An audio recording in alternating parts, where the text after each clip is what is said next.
संविधान विरोधी कहते हैं। और नेता प्रतिपक्ष भी जब राष्ट्रपति अभिभाषण के धन्यवाद प्रस्ताव में बोल रहे थे तो जितने बार उन्होंने भारत का नाम नहीं लिया था उससे ज्यादा वो चाइना के बारे में बात कर रहे थे।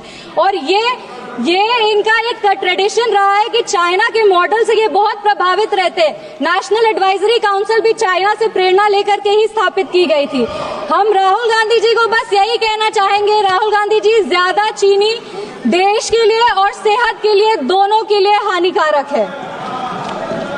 इंडिया अलायंस को देखते हैं सर तो एक गाना याद आता है, इंडिया अलायंस को देखते हैं तो एक गाना याद आता है, देख जमाने की यारी बिछड़े सभी बारी बारी। और Bihar election will be the last nail in India alliances coffin. इसके बाद इंडिया अलायंस वैसे ही इस धरती पर से विलुप्त हो जाएगा जैसे किसी समय में डायनासोर हुए थे। धन्यवाद सभापति महोदय। आज अपनी पार्टी लोक जनशक्ति पार्टी की तरफ से इस आम बजट के समर्थन में अपने पार्टी का जो पक्ष है उसको रखने के लिए खड़ी हुई हूँ। बधाई दूंगी हमारे यशस्वी प्रधानमंत्री श्री नरेंद्र मोदी जी का और माननीय वित्त मंत्री श्री निर्मला सीतारमण जी का, जिन्होंने सफलतापूर्वक अपना 8वां बजट इस सदन में पेश किया है।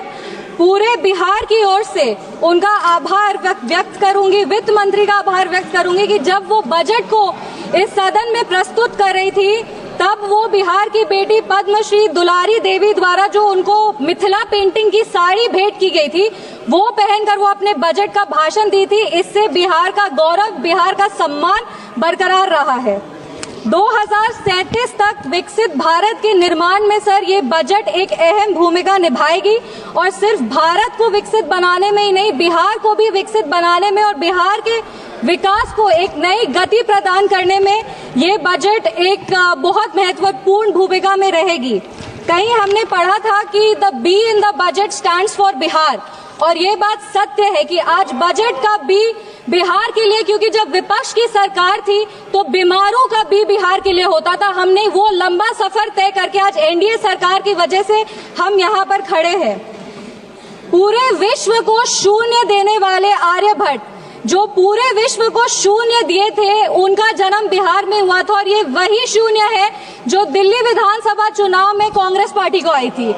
और अगर आज बिहार को 2 शून्य अधिक मिल रहे हैं तो विपक्ष को इतनी तकलीफ क्यों हो रही है? जिस सरकार ने बिहार में विकास लाए हैं, बिहार हमेशा उनका आभारी रहेगा। हम उस बिहार की बेटी हैं सर जो इस देश की रीढ़ की हड्डी है। वो चाहे आपके कॉर्पोरेट सेक्टर्स हो, वो चाहे आपके सॉफ्टवेयर आईटीज हो, वो आपके इंफ्रास्ट्रक्चर को खड़ा करने वाले मजदूर हो, वो आपके घर के सहयोगी हाथ हो। हर घर में सर एक बिहारी है, आपके घर को घर बनाने वाला आदमी बिहारी है।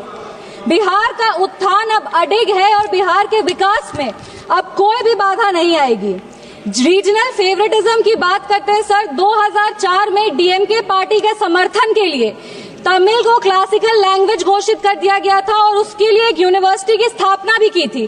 तब बिहार वासी को और बिहारियों को कोई दिक्कत नहीं था, पर आज जब बिहार को ज्यादा मिल रहा है तो विपक्ष को इतनी तकलीफ क्यों हो रही है? बिहार में आज जीडीपी का मतलब है ग्रॉस डोमेस्टिक प्रोडक्ट, बट जब विपक्ष की सरकार थी तो बिहार में जीडीपी का मतलब था गुंडागर्दी, डकैती और पॉवर्टी। हम बिहार में जमीनी स्तर पे काम करते हैं, इन लोगों ने बिहार में जमीन हड़पने के लिए काम किया है। हम दोनों में बस यही अंतर है। संविधान विरोधी कहते हैं और नेता प्रतिपक्ष भी जब राष्ट्रपति अभिभाषण के धन्यवाद प्रस्ताव में बोल रहे थे तो जितने बार उन्होंने भारत का नाम नहीं लिया था उससे ज्यादा वो चाइना के बारे में बात कर रहे थे। और ये इनका एक ट्रेडिशन रहा है कि चाइना के मॉडल से ये बहुत प्रभावित रहते हैं। नेशनल एडवाइजरी काउंसिल भी चाइना से प्रेरणा लेकर के ही स्थापित की गई थी। हम राहुल गांधी जी को बस यही कहना चाहेंगे, राहुल गांधी जी, ज्यादा चीनी देश के लिए और सेहत के लिए, दोनों के लिए हानिकारक है। इंडिया अलायंस को देखते हैं सर तो एक गाना याद आता है, इंडिया अलायंस को देखते हैं तो एक गाना याद आता है, देख जमाने की यारी बिछड़े सभी बारी बारी। और Bihar election will be the last nail in India alliances coffin. इसके बाद इंडिया अलायंस वैसे ही इस धरती पर से विलुप्त हो जाएगा जैसे किसी समय में डायनासोर हुए थे।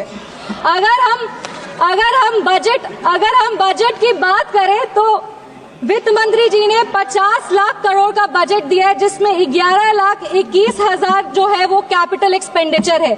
ये हमारे देश के निर्माण में एक अहम भूमिका निभाएगी। वित्त मंत्री जी ने अपनी भाषण की शुरुआत ही सरकार के एफर्ट्स को रेखांकित करते हुए कहा कि इस बजट का फोकस्ड ग्रोथ पे है, इंक्लूसिव डेवलपमेंट पे है, प्राइवेट सेक्टर इन्वेस्टमेंट पे है और enhancing spending power of India's riding middle class पे है। ये बजट एक गाइडिंग फोर्स के रूप में अपने आप को स्थापित करेगा और ये इस बजट का ही परिणाम है कि इतनी ग्लोबल अनसर्टेनिटीज के बावजूद भी हमारा देश एक फास्टेस्ट ग्रोइंग इकोनॉमी है। Sir, I am the only speaker from my party. मेरे को अपनी बात पूरी करने का पर्याप्त समय मिलना चाहिए। No nation can prosper without respecting its farmers. किसान हमारे अन्नदाता है। अन्नपूर्णा देवी का साक्षात स्वरूप हमारे किसान है। काफी सारी ऐसी योजनाएं जो आत्मनिर्भर विचारधारा से किसानों को सशक्त करने के लिए लिया जा रहा है। प्रधानमंत्री धन धान्य कृषि योजना हो, जो 100 जिले जिसमें कम उत्पाद होते हैं, वहां पर लगभग 150 करोड़ किसानों को ये योजना जो है वो फायदा देगी। वो फसल विविधीकरण हो, सिंचाई हो या ऋण उपलब्ध कराना हो, इस योजना के तहत किसानों को सशक्त किया जाएगा। Rural prosperity and resilience programme के तहत ग्रामीण क्षेत्रों को मजबूत किया जाएगा। आर्थिक रूप से उनका सशक्तिकरण होगा। आत्मनिर्भरता in pulses. Sir, I am the only speaker from my party. Sir, I have enough time, I know. Mission for आत्मनिर्भरता इन पल्सेस के तहत तूर, उड़द, मसूर दाल जैसे जो उत्पादन है उसको भी पूरा किया जाएगा। आप कम समय दे रहे, इसीलिए हम फोकस पे आते हैं। दलितों का उत्थान के लिए सरकार ने क्या काम किया। पद्मश्री आचार्य किशोर कुणाल ने अपनी किताब दलित देवो भव में लिखा था, जिस दिन समता की आधारशिला पर बनेगा सुदृढ़ वितान, धन्य होगा यह देश और संगठन हमारा होगा अत्यंत महान। जब भारत के भाल पर सुशोभित होगी जाति समता की पताका, तब मिटेगी इस देश की दारुण दुखों की राका। इसी को आधारशिला बनाते हुए, एक सेकंड सर प्लीज, एक second sir, let me complete. इसी को अपनी आधारशिला बनाते हुए दलितों के लिए बहुत काम हुआ। उसके कुछ आंकड़े हैं जो हम पेश करना चाहेंगे। महिलाओं को अनुसूचित, जो महिलाएं अनुसूचित जाति जनजाति से आती है, उनको पहली बार ऐसी 5 लाख फर्स्ट टाइम एंटरप्रेन्योर्स होंगे जिनको 5 साल में 2 करोड़ की राशि दी जाएगी। दलितों के लिए दलित जो बच्चे हैं जो पढ़ाई कर रहे हैं, उनके लिए पोस्ट मैट्रिक स्कॉलरशिप प्रोग्राम है और प्री मैट्रिक स्कॉलरशिप प्रोग्राम है। Please conclude. Give me 5 minutes, sir. Please let me complete. It is not possible. 10 parties.